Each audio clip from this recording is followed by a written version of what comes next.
So why did Will Smith hit Chris Rock in the face? The real reason.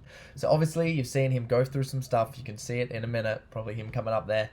Boom. Smacking Chris Rock in the face. If you haven't watched the video, you can watch it here for a second. Ada, I love you. G.I. Jane 2, can't wait to see it. All right, I'm out here.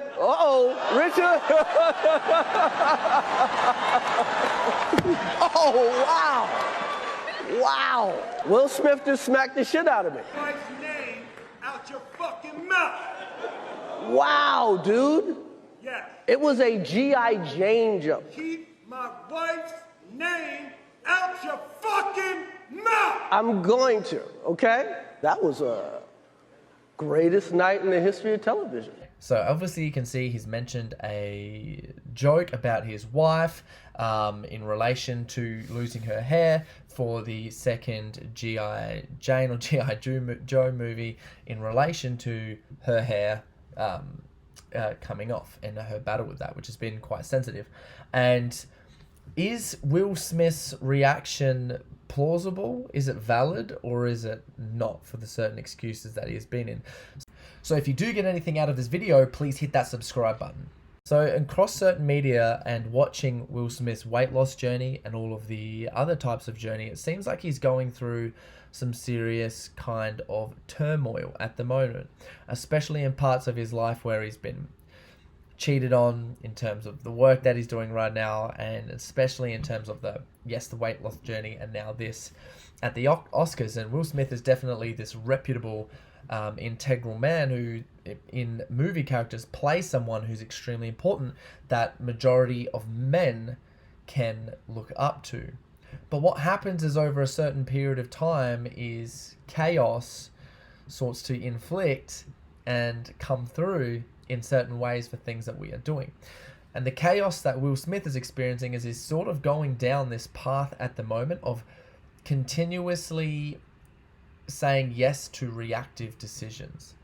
It seems like all of the fame, the movies that he's been in, the things with his family, just being public all the time with his kids and his wife and stuff, the stress is really starting to build up.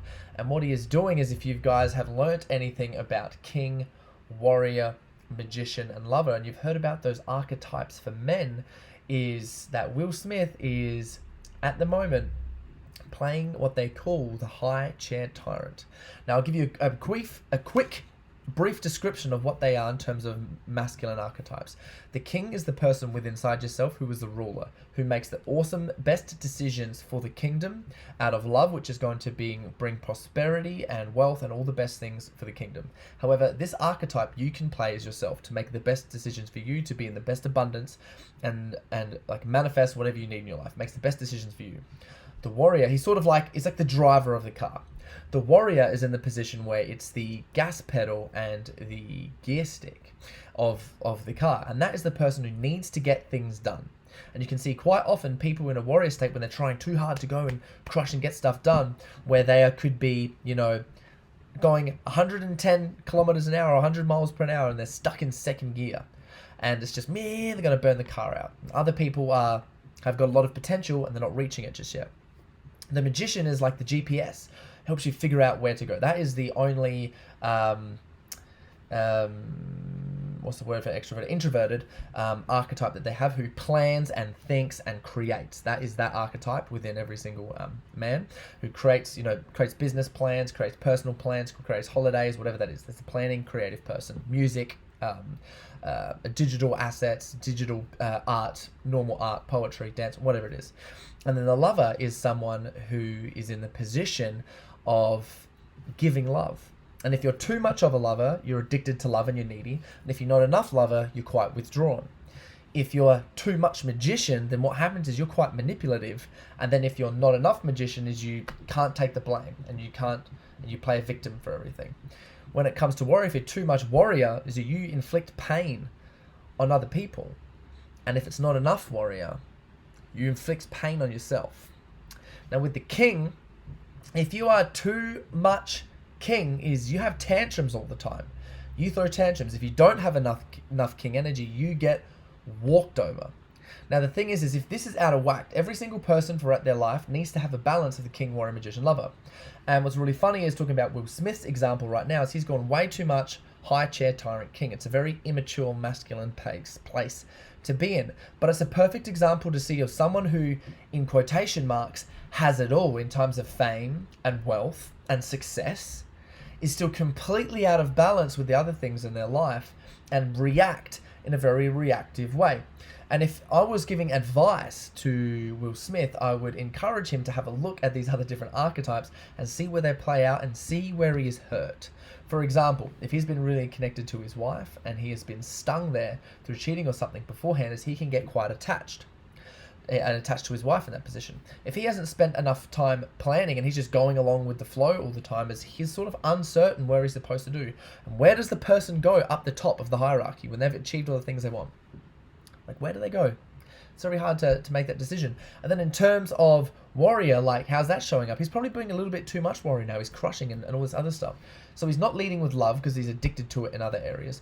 He's not planning with anything, so he's quite unconscious about the things that he is doing. And because he hasn't got any clear direction, what he does is he acts out. And he's going to act out an example like this and actually hitting Chris Rock for something that he could have talked to, discussed, voiced, or asked or got up and said something, instead of reacting like a high chair tyrant and going up and hitting Chris Rock in the face. And it's very important to understand this, especially when it comes to, if you look at other tyrants such as Lenin, Stalin, Hitler, and people, they sort of do something that they think is good. And it's actually not that good. The road to hell is paved with good intentions. So he thinks that sticking up in front of his wife and going up there and hitting Chris Rock on stage is a good place to be in. It's not, because children and men and other people are going to see this. They're going to see this reaction, and then other kids in their school and stuff like that. Kids are going to go to kindy, or they're going to be at school, and they're just going to walk up to other kids and smack them in the face and just be like, oh, that's what Will Smith did. Because people like to, they lead by example. And if you're not the best version of yourself when you're currently hurt and done all these things, you want to avoid those situations. Because if you're in a reactive period, you're quite unconscious. And if you don't take that unconscious seriously, the world's going to catch up to you and punch you back in the face. So it's interesting to see where Will Smith goes from here. It's interesting to see the consequences and things like that. But quite seriously, why it happened wasn't out of reflection of Chris Rock. It wasn't out of reflection for what his wife has said something. What happened was clearly because Will Smith is currently out of balance right now. And I would strongly, if he ever sees this, which I hope he does, if he ever sees something like this or talks to anyone, I hope that he just gets some coaching with it, to be completely honest. Just sort of to break down his life in terms of the masculine archetypes, see where he's immature, see where he's been hurt, and figure out the conversations that he needs to have and the things that he needs to process in order to do that. Because he's in a leadership position. And I don't want to see him go down the same path as Kanye, and go through and putting all that stuff, because Will Smith is such an icon. He's someone so powerful to look up to. This amazing leadership position. And I think people forget that, with great leadership comes great responsibility. I know it's a silly quote, but it does. Everyone sees you. Everyone's going to do what you're doing. And if you're in front of the media, in front of all these things, and you've got, your ripple effects everywhere else, and everything you do is important. And if you don't want to have that responsibility, you got to find a way out. And many people do. He could be unconsciously trying to find his way out by doing all this stuff, but man, I really wish him all the best, and I hope he makes some really good decisions. I hope he figures some things out. I hope he can take the unconscious seriously, get onto some Friedrich Nietzsche and some Carl Jung, some masculine coaching, maybe Overcome the Chaos, which is a group program that I run. I go through all of these different things. I go through basically how to be the best version of yourself, how to show up as a leader, and how to show up as a leader that everyone needs you to be, how to stop burnout, and how to really achieve balance within your mind, within your body, emotionally and spiritually. It's quite awesome. So if you're interested in any of those things, please follow me on Instagram. You can click the link below. And if you like this video, please subscribe. That would be one of the best things ever if you could please do that. And we'll see you in the next one, guys.